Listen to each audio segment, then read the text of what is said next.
Je me souviens l'année passée, on a eu à encadrer l'un de nos élèves durant les cours de vacances.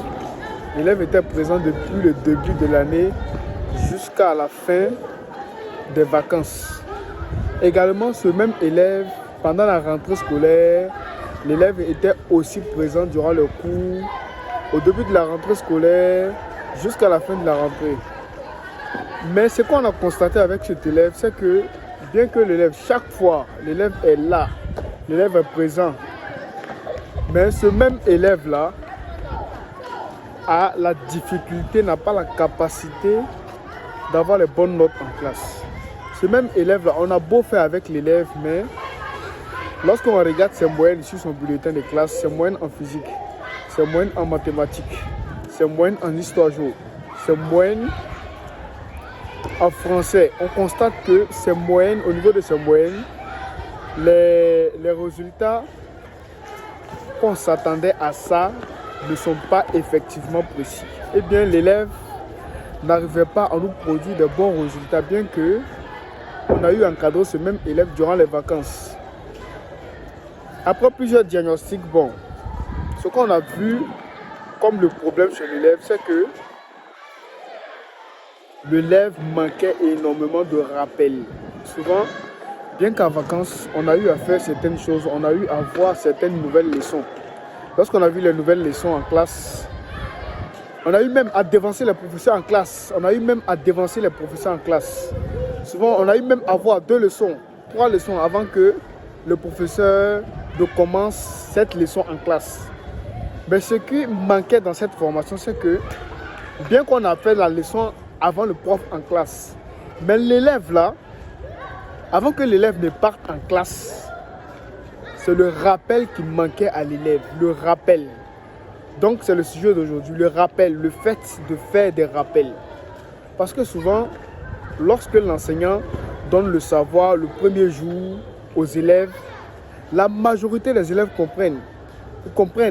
Mais est-ce que ce que les élèves ont compris aujourd'hui là, est-ce que lorsqu'on projette sur 2 mois, lorsqu'on projette sur 3 mois, lorsqu'on projette sur 4 mois, est-ce que la même compréhension de l'élève là, sur le même cours, est-ce que cette compréhension serait là?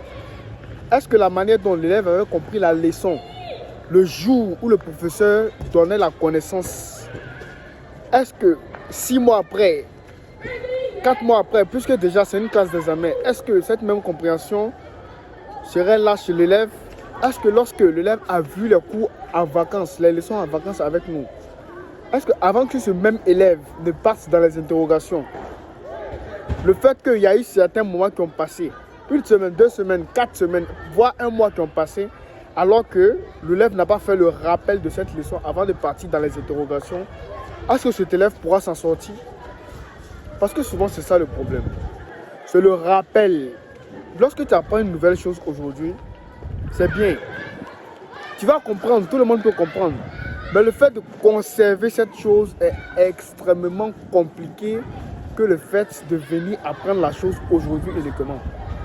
Si c'est pour apprendre la chose aujourd'hui uniquement, même les élèves de 6e peuvent comprendre. Les élèves de 5e peuvent comprendre. Les élèves de la 4e peuvent comprendre. Mais la difficulté avec ça, c'est que on te demande de retenir des choses sur une période qui est très longue.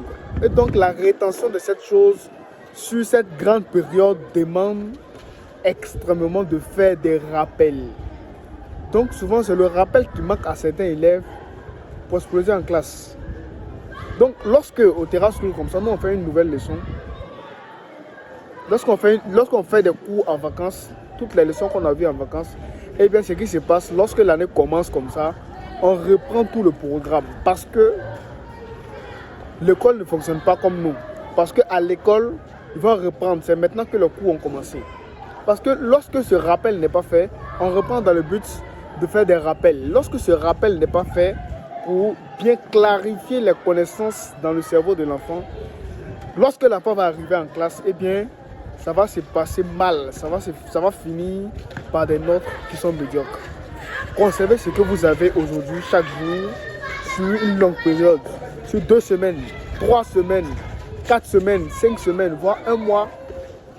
c'est compliqué, c'est extrêmement compliqué que le fait d'apprendre aujourd'hui uniquement la connaissance. Que le fait de venir aujourd'hui, que non, je vais apprendre quelque chose. Tu pourras apprendre, mais est-ce que tu pourras la conserver sur 1 an? Est-ce que tu pourras la conserver sur 4 ans? Est-ce que tu pourras la conserver sur 5 ans? Donc, pensez à ça lorsque vous apprenez les choses. Quand tu apprends un cours d'histoire, par exemple, la chose 1, c'est de comprendre le cours.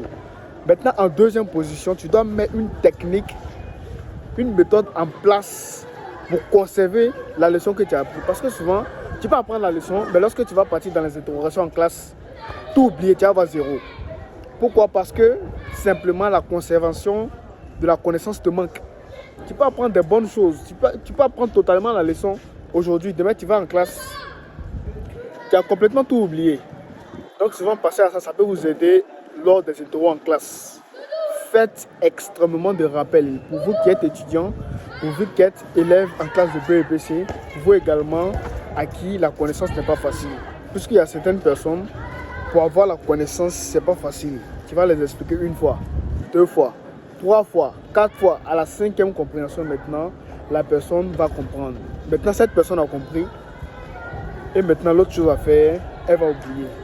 Donc souvent, mettez une méthode en place pour toujours conserver ce que vous avez. Car la conservation demande extrêmement d'efforts que le fait de venir apprendre nouvellement la chose. C'était ce que je voulais partager avec vous aujourd'hui. Actuellement, vous me voyez ici à l'école Mondon où le cours du soir, Terrasse School, bel et bien lieu. Actuellement, où je suis. Donc, si tu as des soeurs, des frères qui veulent eux aussi participer au cours de vacances, au cours du soir, Terrasse School, tu peux les inviter à venir nous rejoindre au Terrace School. Nous sommes ouverts. Je te souhaite à toi qui m'écoutes une agréable soirée selon l'heure à laquelle tu regardes ma vidéo. Merci.